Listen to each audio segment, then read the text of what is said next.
right, welcome back to the Chicago Tomahawk. It looks like we're live on Twitter and X. You know, man, it's so hard to get used to seeing something different. You know, going from Twitter to X and YouTube. Anyways, welcome to the show. What Matt wanted to do. I'll start this off. I want to thank all of our listeners and people that follow us. You know, me and Matt, how long we've been doing this for? This is our fourth or fifth season. This is our 241st podcast. So we've been doing this for quite a bit. And, you know, we've met a lot of cool people on here, a lot of people who love the Blackhawks, who are essentially fans the same way that we are. You know, this past weekend, we had some dickhead trying to tell people that, you know, what did he say? They're ruining the journalistic integrity of journalism or something like that. What a pretentious thing to say about people who are talking about sports.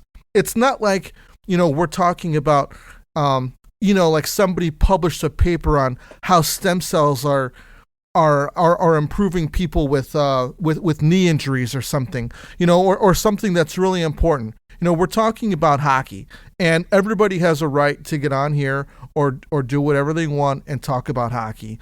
And it absolutely drives me nuts when we have people out there who want to essentially take you know, people's voice away. And you know, and like I said, it's not like we're cutting the news here. And even if we were cutting the news here, you know, who gives a shit? So what was that fucking guy's name, man? It's okay. Don't worry about it. Hey, dickhead, I'm talking to you, man. I think that you write for, or you're on the rink or something like that. You know, we don't appreciate you getting on your soapbox and telling people, hey, don't listen to these guys. You know, they're terrible. Or calling out, who was it, Riz? Hey, don't listen to this guy. You know, and Riz, I think he's got like 2.9 thousand followers.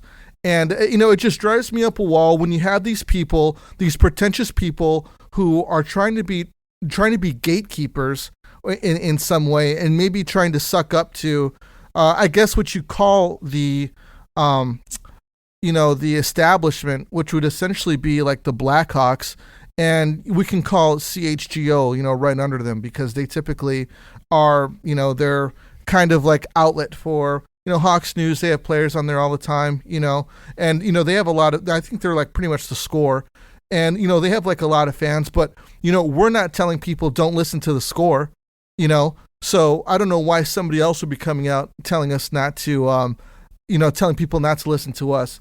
Anyways, whatever your name is, dude, fuck you. And I want to thank, you know, like a lot of people that we talked to on here, you know, like Alex Smith, he's freaking awesome. The Brush Lion, he's awesome. Riz, Q the Dagger, Ovi Clapbomb. I know he usually hits the nail on the head with a lot of his takes. Yeah. Puck and Hostile makes me laugh, man, because he stirs the pot. He stirs the pot quite a bit.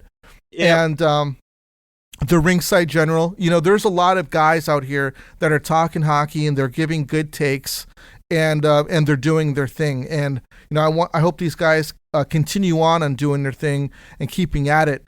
And I don't know, I guess we could be like the gatekeeper dickhead police or something like that.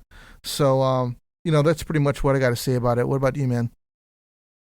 I said what I needed to say on X. You did an awesome job. Say what you need to say about us. That's cool, dude. But like, just like two dudes having fun. Yeah. Like, give me a break. I'm doing this in my aerobics, so it should show you how much I really. You're ruining the integrity of this whole podcast with that shirt. I think that I am. Yeah, you know, and that's so freaking laughable. I'm going to start using that line right now. Yeah, I don't know. I like you said, a couple guys on here are really cool. Always liking stuff we post and talking about something. Sometimes they disagree. My buddy Q the Dagger, we probably butt heads all the time, but it's respectable, it's civil. And like I said to him, I'm like, dude, you're a pain in my ass, but like if we were at a bar, I'd buy you a round of beers and we'd probably be good buddies after that, you know? You know, I think that it's pretty awesome that people do have differences of opinion. You know, what would it be if we're all in this echo chamber, essentially saying the same thing to everybody. It wouldn't make it interesting, and it wouldn't make what we're doing fun. It'd be like the last 4 years living in America, and it's boring. You're going down the rabbit hole with that one. Yep. But let's start the podcast, man. The Blackhawks lost. They lost that first game to the Islanders. I think Sorensen is, from what I've seen so far, has had a good effect on these guys on this team. He knows a lot of them because a lot of them are young. I think Alex of Vlasic, man, is really blooming. I've said this on the last two podcasts, but I've been watching games, and this kid just keeps on getting better and better. I love his game. Korchinski, I think, when his first game looked absolutely great. I think he's skating good. He's making better decisions than he did on his last stint with the Blackhawks. I think they need to leave him up. I've said this before. I think he should be paired with Nolan Allen. Nolan Allen, man, I think goes out there and tries to do the right thing. Eddie, yeah. And he doesn't really get noticed very much. And I think that's awesome because if you're not getting noticed, that means that you're doing something right. And, really appreciate that. Connor Bedard is really starting to get going. It's really good to see him shooting the puck. He's been hitting the post a lot, man. But sooner or later, those bangers are going to start going in, and he's going to go on a run. So, Matt, have you noticed, is there anybody standing out to you since Sorensen has taken over that it seems like maybe like the leash is kind of taken off? I think probably Taylor Hall and Tusi. They're kind of producing well. And then Teuvo last game had 3 points. That's good to see. He was a madman. Spending money on these guys, and they're starting to produce looking good. Kind of weird. They had Teuvo on the fourth line, but hey, sometimes they have Reichel and Smith on the fourth line, and those guys rip it up. So yeah, whatever works at this point. I like Korchinski's game. I think he's got that nice long stretch pass that he's been doing. And, man, he can really hit the guys right on the tape. I really like that. The Blackhawks, something that they've had such a hard time with the past couple seasons is special teams. PK, power play have both been equally atrocious. But coming in this season, man, they've really shored things up. I think in the last 24 power plays against on the Blackhawks, they've killed all of them. I believe right now they're ranked 5th in the league in power play, and they've been producing on the power. I'm sorry, they're ranked 5th on the penalty kill, and I'm not sure what they're ranked on the power play, but it's much better than it was last year. I guess anything's better than being in the bottom 4 of the league. Goaltending, man, the goaltending's strong. You got a good penalty kill, and that helps. Honestly. Soderblom, I think he's having a great year. Last year, people were like, get rid of this bum, you know? And goaltending, it takes longer. It took Crawford a long time to get going. Not many kids get drafted and make it to the show. They got to pay their dues in the minors and stuff like that. But wait till Mrazek and the kid we got from the Jets come back. He had a surgery right before camp. He's supposed to be a stud, too.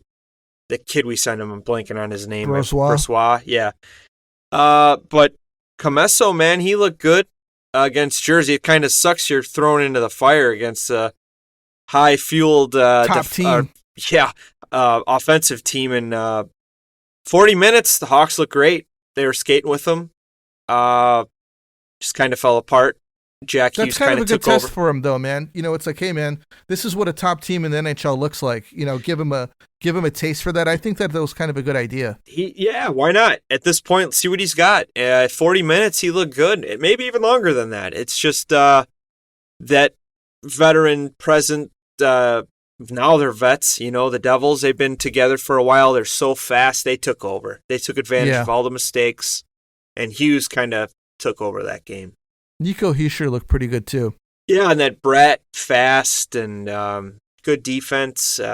Jacob Markstrom was in net, I think. I got him on fantasy. He's been pretty good for me this year. Luke Hughes looked pretty good, too. Except for that shot off the face. Yeah, he took that shot off the face. We appreciated that one. But yeah, they're a good team, man. They're scary. I don't know. I don't know if they're a cup contending team yet, but definitely a playoff team. I don't think that if they were to go to the playoffs, I don't think that they could get past Tampa Bay. Yeah, right now Tampa's on, dude. Everybody was pissed off, including me, how they handled the whole Stamkos thing. But replacing him with Gensel, this guy's on fire, man. He's almost at 20 goals. I think Braden Point is at 20 goals.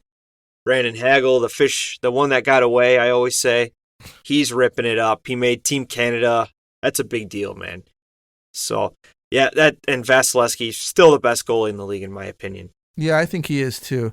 A lot of people say Shesterkin is, and yeah, I think that he is very good. That's since he signed the dotted line, man. But I think Vasilevsky has been steady since day one, and he doesn't necessarily have bad days. One thing I did want to mention is that the CHSN app is now on Apple TV. I downloaded it the other day. I watched the Blackhawks game against the Islanders on Sunday on the CHSN app on Apple TV, and it worked great. There weren't I didn't have any buffering issues. The resolution looked really good, and other than some of the coverage, and the intermission, but it was good, and I liked it. I think that getting used to this is definitely going to be a big deal for a lot of people, especially for people who have been using cable traditionally, and they think that because that they paid for cable that they were getting sports for free. You haven't been. You've been paying a $19 regional sports fee for, God knows how long. It's essentially the same price as getting the Blackhawks, but that's only for one team. I don't know how many. We're really going to see how many people are really looking to get Bulls package or the Blackhawks package. Considering the season that the White Sox just had, man, I think that it's really hard to ask people to pay $19.99 so that you can watch the Chicago White Sox. You should get $20 a month for watching. Yeah, man. That team. I think that's rough to ask people, but ask. Yeah. It is what it is. There was an article on Hockey News about other teams and what they're doing for their sports. Essentially, a lot of other teams are doing the same thing. They're getting their own standalone app to get out to their fan base. And this is the new thing. I think that because there's so much cord cutting that these cable companies can't really afford to keep on buying these sports packages, because the sports packages are the most expensive. And that's really what a lot of people are buying cable for. They're getting it for their local sports. So, this is, it's not going to change. This is how it's going to be going forward. I mean, yeah, it is rough to pay $19.99 when you've got a product on the ice that isn't exactly, lighting it up. But since Sorensen's taken over, I think that the offense has definitely peaked up. And we're looking at change from this team.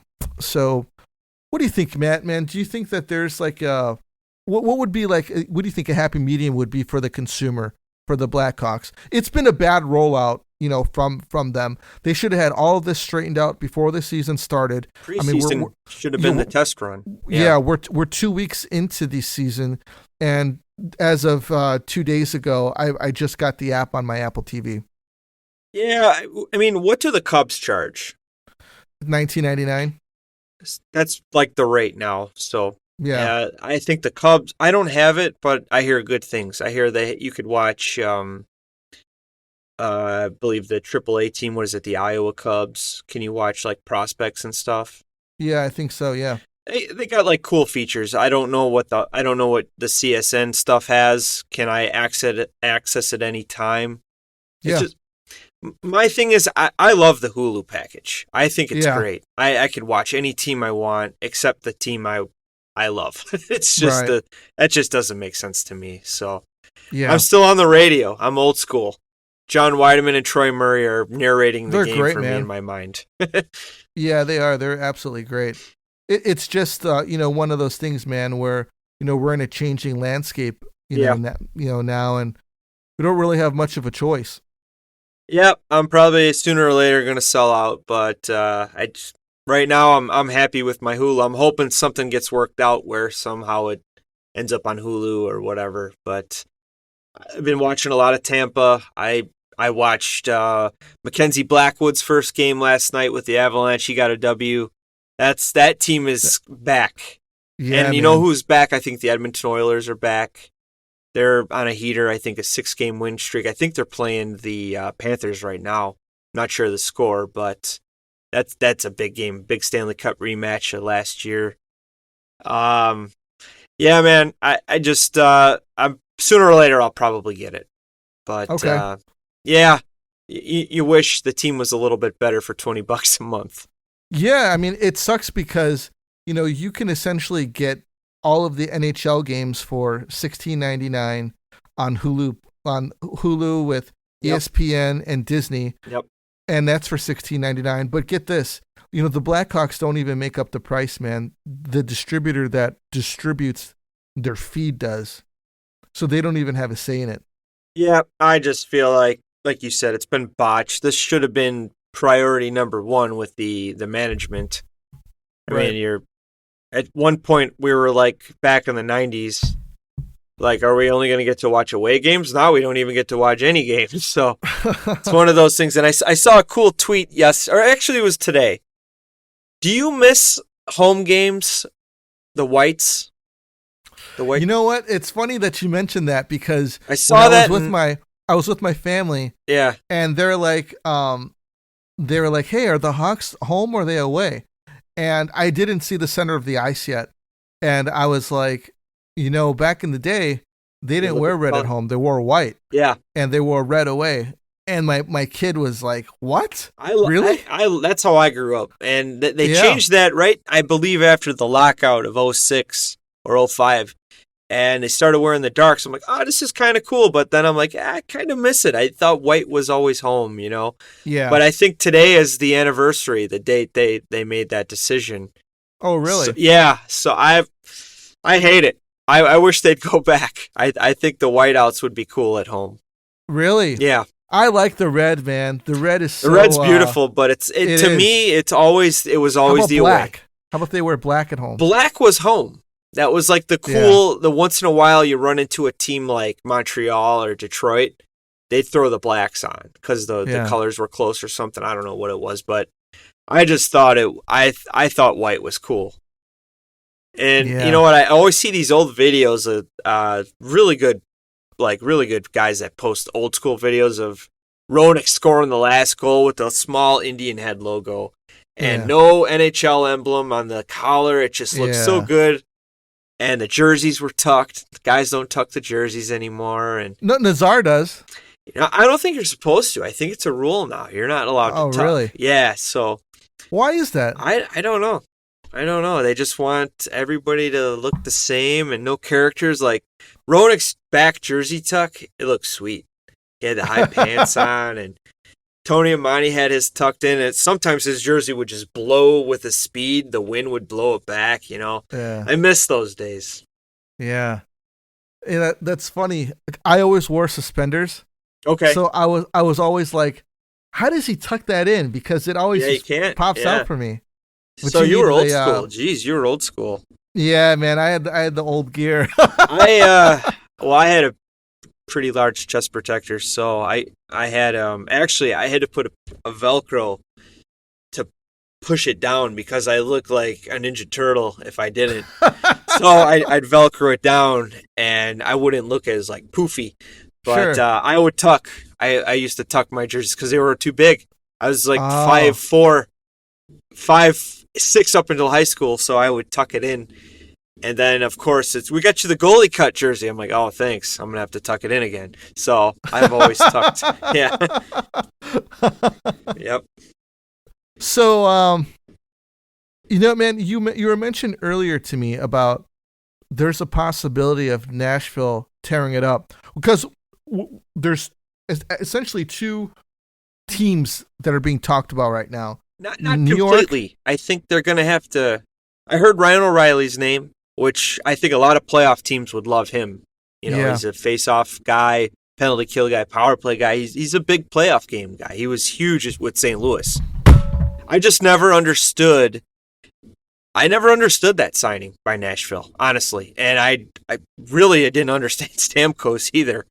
But, I mean, if I'm Stamkos and someone's offering me $8 million a year, heck yeah, with a good tax rate and going to make more money and everything. But, yeah, if I'm Nashville, I'm definitely thinking Ryan O'Reilly for sure. I'm going to get some assets for him. Yeah. I would honestly like him on our team, man. I mean, we need somebody who can win faceoffs. Yeah, but we're not going anywhere for a while, and I don't see it. I mean, he's already won a cup, he'd be a great leader in the locker room. Yeah, for sure, he is. For sure, but I think a team like trying to get over that hump, like Toronto, but he's done that already. I could see Winnipeg. You know, they're always favorites, and bringing him would be pretty interesting. Toronto already tried; it failed. But even Edmonton, it's got to work with the cap, though. A lot of these teams are just up against the cap, so it's going to be difficult. So what about New York? Oh, geez. Are they in complete burn it down mode? Or? So I told you earlier, I listen to XM every day at work. I got it on the app on my phone, and I love Mick Kern. I forget what the show was called, but it's Mick Kern. He's the host, and he's awesome. And this Ranger fan called in, and the Ranger fan warned Mick. He's like, "This is going to be a big rant." He's like, "This is going to be huge. Just let me go. Just let me go with it." And this guy started tearing into everybody in New York. Everybody. No one was safe. And I typed to at Mick, his handle's at Expo Mick. I'm like, this rant is epic. And Mick liked it within 3 seconds. So when this guy finished his rant about everybody, he wants Messier taken over. He wants Scott Stevens to be the defensive coach because what they have sucks. He goes, Shesterkin signs this big deal. He sucks. Zibanejev's been a ghost. We're scratching guys, blah, blah, blah. Goodbye. He hung up. And Mick Kern goes, wow, even the Tomahawk, a Chicago Blackhawks fan, is saying how great of a rant that was. And I'm like, we finally made it big, you know, and I texted you right away. Yeah, man. And dude, it's panic mode in New York. It's insane. You know, it's kind of crazy, man. You know, a couple years ago, we were talking like, hey, you know what?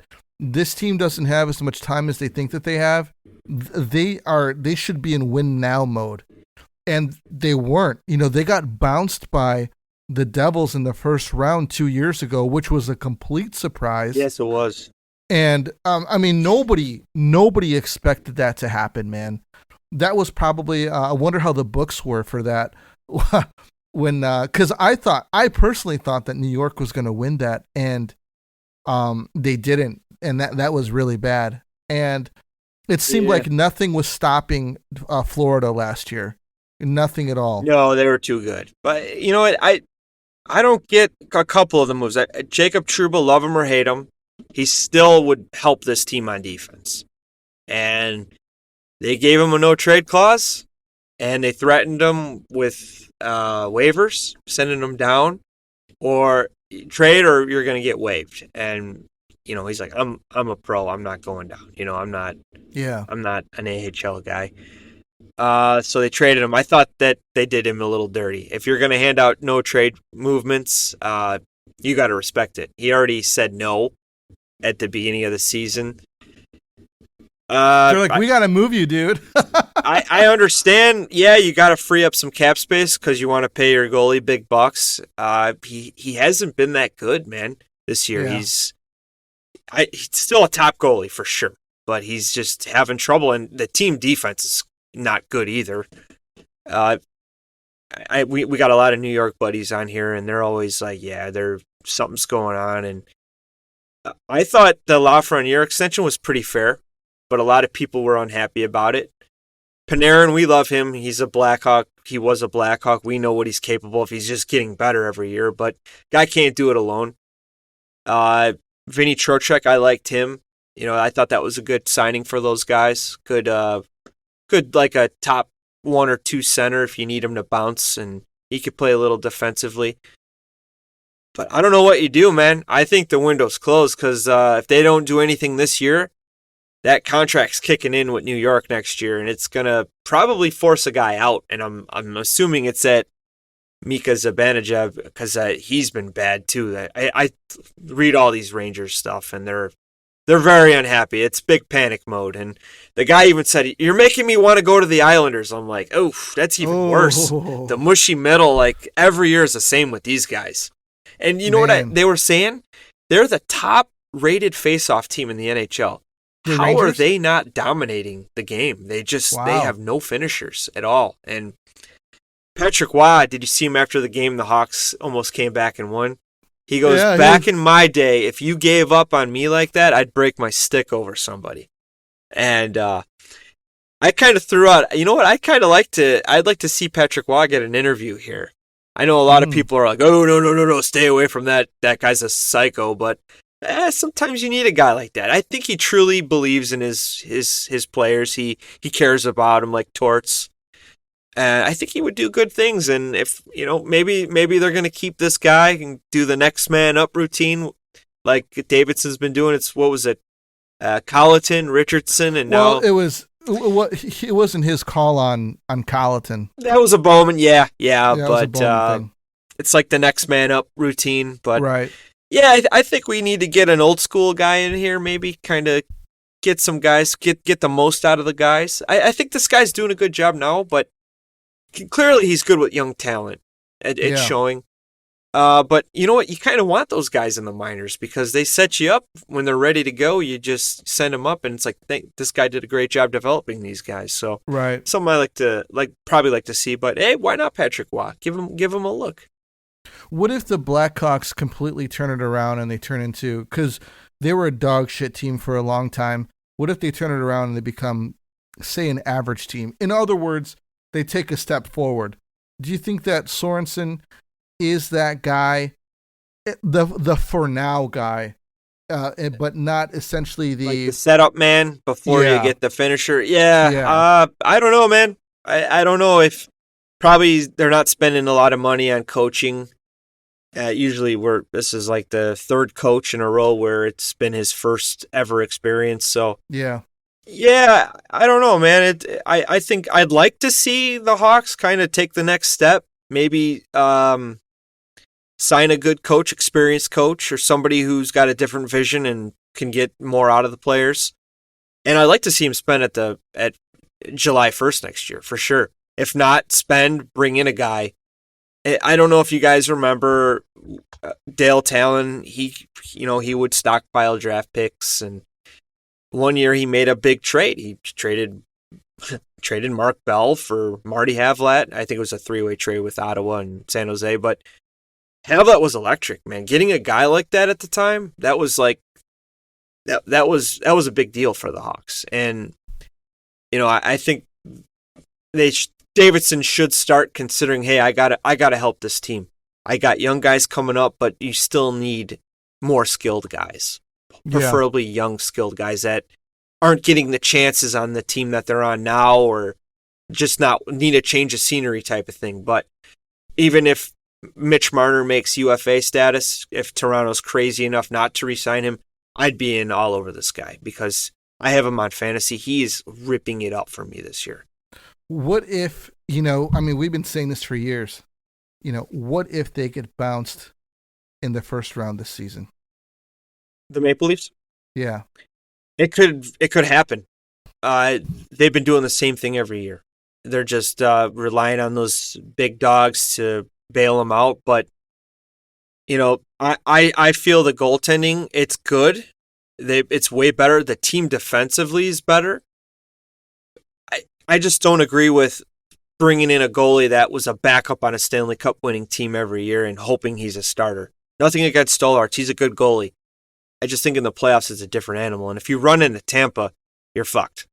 Sorry. Yeah. You're facing a battle-tested team, and they're hungry for it again. They're reloaded. Hagel's like a new guy. Jake Gensel's got experience. He's actually a Stanley Cup champion. That was a great move by the GM of Tampa. So I think you gotta move him. Tavares is actually having a good season this year. Yeah, I think it's his last year of his mega deal. He says he wants to come back.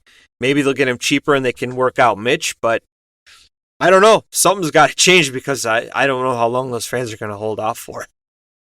Yeah, I'm just curious on if the reason I ask is because is it going to be the blame squad on Mitch Marner again come the offseason if they get bounced in the first if they get bounced in the first round?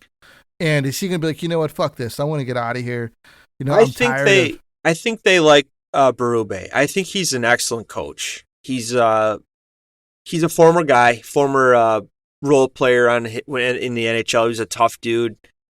Great. Look what he did in St. Louis. That team was dead in the water. They ended up winning the cup that year. So, that would get old after a while, playing the blame game on one guy when you got, in my opinion, I think Nylander is one of the softest dudes in the league. He's so skilled, very good player, but in the playoffs, that dude does not go near any puck on the boards. I'm sorry, and that's his brother was the same way. They're so skilled and everything, but the playoffs are totally different. You can't get away with that stuff. Everyone's watching. Yeah. What about Buffalo?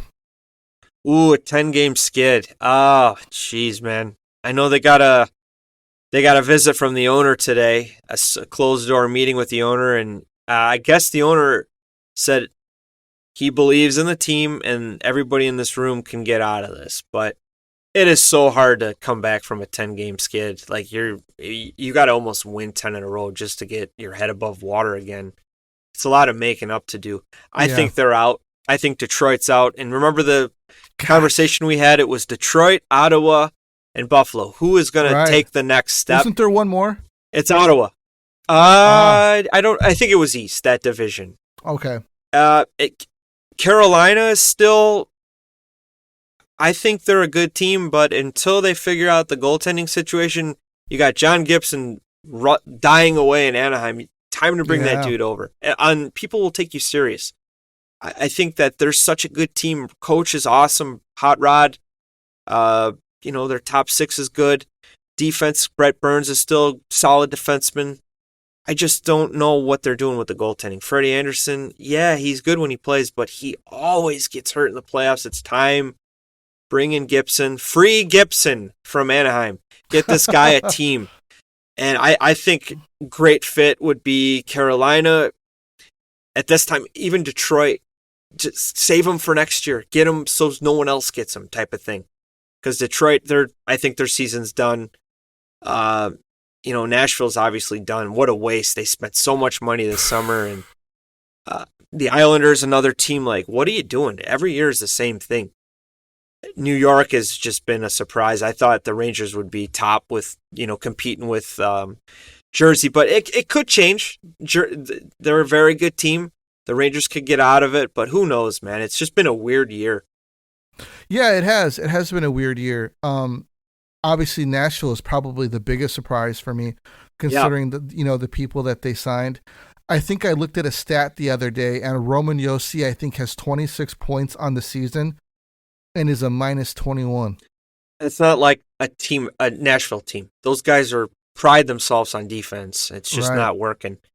Sometimes that happens. You bring all the stars together, and it's like, where do I fit? Where does he fit? Like I was the man at this place, and he was the man at this place, and now, it looked good in the summer. Like, oh shit, these guys are serious now. They never do this, and I picked them to be at least third place in the Central. I did not see Minnesota. They're like the biggest surprise team for me. Minnesota. Yeah. Kaprizov has kind of taken over like his superstar status, and he's up at the top of the standings, and that's a surprise. The Jets, I thought they'd take a step back, and I did too. There you go, 1-2, and then Colorado trades both of their goalies and brings in Mackenzie Blackwood, and I think they're going to be good. And then you got Dallas, who's like, a lot of people picked them to win the Cup. Yeah. And they're kind of like, what's going on with these guys? It's just kind of quiet. So it's been a very, very weird year for sure. I think Sagan's hurt right now. Yeah. He'll be back for the playoffs. Still long term. The IR. Mark Stone, huh? They're gonna Mark Stone it. Yeah. There's another guy that's another team. Vegas is quietly pretty solid too. So, they are. And look at the Kings. Like, Kopitar is like on. They're gonna bow out. They're gonna bow out to Edmonton just like they always do. They're playing really good hockey right now. the Kings. I think it's going to be the Kings. It's going to be Edmonton, and Vegas will be that 1, 2, 3, and then the wild card is going to be up for grabs. Dude, Carolina is like a slightly more competent Rangers. Yeah, that's fair. I think they're just missing one piece: the goaltending. They got the coach, they got the GM that will kind of make the moves. He's a new GM.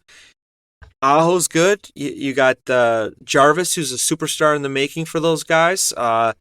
Good, solid defensive team game. Just need that guy to stop the puck when you need him. And yeah, I would try Gibson. Try it. It's incredible. Carolina's decision making with their goaltending, man. I was really surprised that they re-signed Frederik Andersen.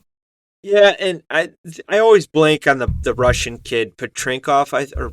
I forget, but he's good.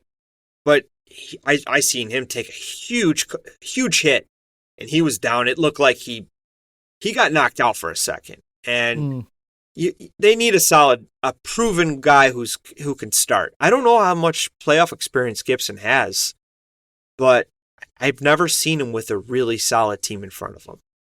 And yeah. I've just makes you wonder, like, what if? Do you think that he's going to be like the highest sought out possible goalie when the trade deadline comes up? He's got to be, and you know what we were saying. Remember Colorado? Their goaltending's shit. Yeah, this team is too good to be 500 right now. The goaltending is awful. They traded for Wedgwood, a solid backup. Then they traded Georgiev for Blackwood, and I didn't see that coming.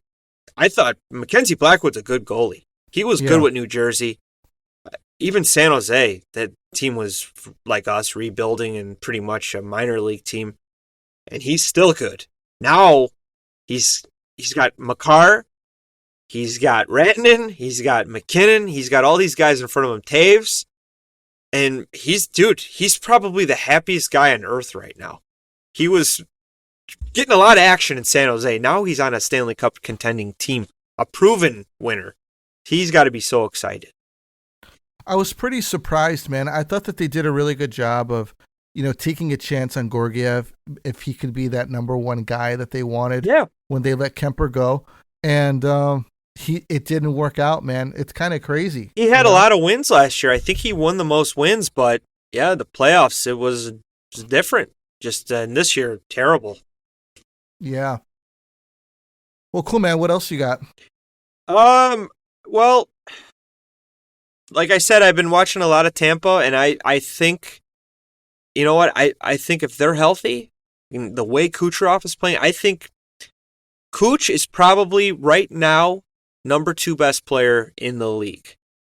We know McDavid, and I think that McKinnon and Kuch rivalry that the NHL needs to jump all over because it's awesome. Yeah. I think Kuch is up there right now. Dude, he's playing at another level. He had 6 points the other night. Tampa's just a solid team. They're my pick out of the East this year. I don't know if they're going to finish top of their division, but I think they're going to make some noise this year for the East. The West, I just don't know yet.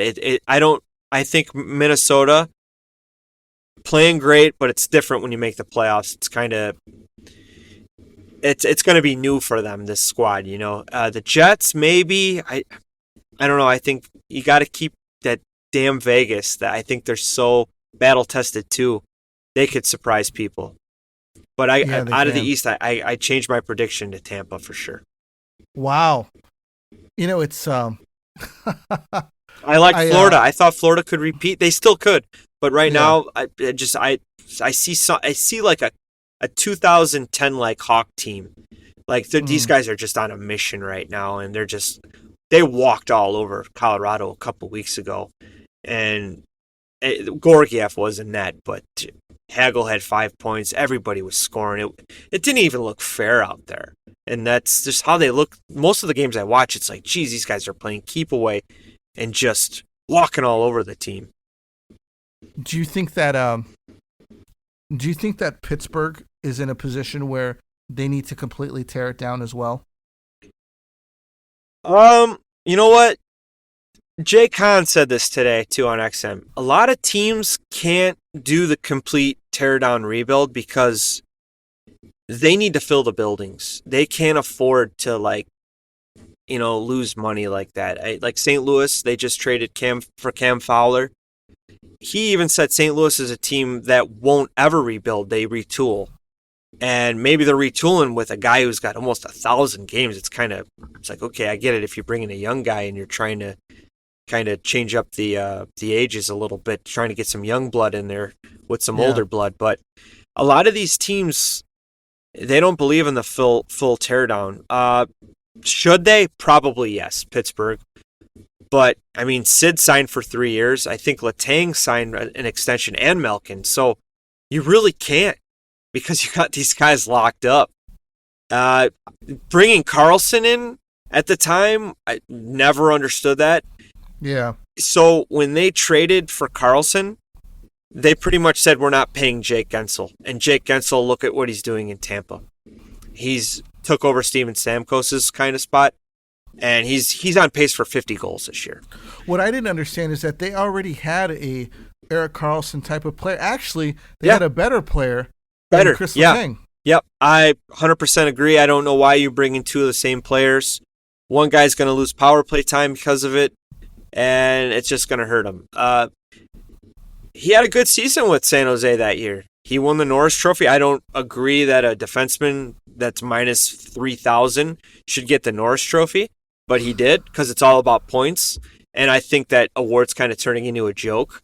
I think they need to make a solid two-way defenseman award, like a guy who plays defense in his own end and cares about that, not rushing the puck out and getting that stretch pass and just racking up points. That's not defense. Yeah, I think Quinn Hughes was pretty deserving last year. Oh, hell yeah. Quinn Hughes is a stud. I told you I watched a game of him last week. I felt like he never left the ice. This dude was on the ice like Duncan Keith back in the day. Right. And, him, Adam Fox, Victor Hedman, Cale Makar, they put up numbers, but they're really good in their own zone, too. That's what makes a good defenseman. I never saw that in Erik Karlsson. Yeah, I mean, he was just even when the San Jose Sharks were playing a really bad Blackhawks team, I think every point that we scored, it was while he was on the ice. Yeah, that's the thing. He'll put up numbers, but he's also responsible for goals against too. And a lot of it's some of the bad pinches he'll make or just bad turnovers, and he leaves his other defensive partner out to dry. So, yeah, I've never been a fan. I remember we got into it with a guy like right when we started our podcast. I said I'll take Nicholas Jarmelson over him all day. He laughed in my face, but it's funny because that Jay Fresh guy made a thing about Jarmelson. He was one of the best stay-at-home defensemen in the era of the last 25 years of all the analytics and stuff. Right. And I said, okay, that's all I needed to hear. Yeah, I mean, just watching him, he was one of the best shutdown guys. He was one of the best shutdown guys of the past 25 years. Shot blocker, just steady, get the puck out, get it to the red line, get it in, and do your job. That's all it was, and the guy was a warrior. That number 4 should and will be retired one day. Yeah, Sorry, I have Seth. a problem. I have a problem with Seth even wearing it, man. Yeah, because it's I thought that it was cool that Lucas Reichel changed his number from 27 to 73 this year. Clearly, the Blackhawks are saying, hey, this number's off limits. 19 is clearly off limits. 88 is clearly off limits. Nobody's wearing number 2. Yep. And I think that Seth should say, hey, you know what? You had a great player that played here. He wore number 4. I'll wear 44. Patrick Poulin will not be upset. Patrick. In Chicago Brush Line, he wants 33 not touched either because that's his boy Dirk Graham just because of that beautiful stash. That's the Junkyard Dog. Hey, that's an honorable mention right there. Yeah, he was a good captain here, though. Yeah, he was. He was only a captain for 3 years, though?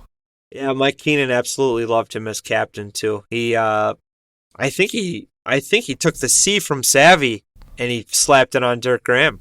Oh, no kidding! I think that was in his book. Yeah, he got tired of Savvy's his antics of wanting to do what he wanted, and he smoked in between periods and stuff. And yeah. He's like, just we can never get it to work together, and he would be pissy and stuff. So he threw it on Dirk Graham, and he just looked like a captain.